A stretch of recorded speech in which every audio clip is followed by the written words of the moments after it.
And fresh explosions rocking the Syrian town of Kobane as the fighting for the Kurdish stronghold rages on. Kobane, which is on the Turkey-Syria border, has been the target of a massive offensive by Islamic State in recent weeks.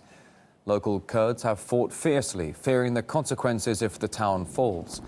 The latest pictures of fighting in the city show there are still huge explosions. Now let's show you some footage from an Islamic State drone. It's included in a report fronted by a captive British journalist in Kobane. It's part of the jihadists' fully fledged PR campaign during their assault on the Kurdish stronghold. John Cantley was snatched in 2012 in Syria and has already appeared in at least 5 similar videos.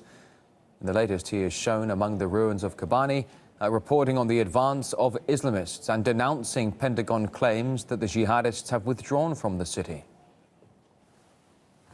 And Kurdish fighters in Kobane are desperate for reinforcements.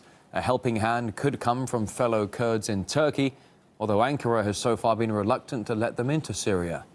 But as RT's Paula Sleer reports, some are already risking their lives by illegally crossing the border. In a few hours, these fighters, under the cover of night, will smuggle their way into a city where no one's safe, where jihadists roam the streets and gun battles rage from house to house. If we don't go to protect Kobane, who will? The Syrian-Turkish border town of Kobane has been consumed by ISIS fighters who still control large parts of it, which has united Kurds from around the region in a call to arms to strike back. Smuggling those resistance fighters in is the job of Simko Karamoch, who knows the area like the back of his hand. Sometimes it can take 1 to 2 hours, but it really depends on the situation. If we see a patrol, we hide and wait until morning. Simko must get these men to a pre-arranged point where they'll be collected by fighters. Kobane is 9 kilometers away, and there are 3 ways of getting there. But in between, dangers line the route, including mines hidden underground.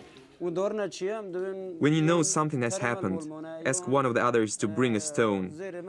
Use your belt to swap the stone for your boot, then run. It's a quick lesson, but it could save lives. Another threat is being intercepted en route. If Turkish police see us, we say we're from Kobane and we forgot something in our house and are trying to get to it. Usually they beat us and then let us go. But if ISIS catches us, they cut our heads, no question about that. There have already been a few narrow misses, which is why they now use a password system that only the fighters know. And if it's not repeated 3 times, something has gone horribly wrong.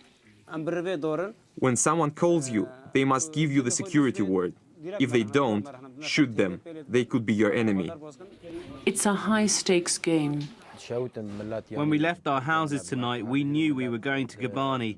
It's exciting, but I'm also afraid. Afraid of walking straight into the belly of the enemy, but there's no other way. As they set off on their perilous mission, the few kilometers that separate us from Kobane could prove to be the most dangerous journey of their lives. Paula Sleer, RT, on the Turkey-Syria border.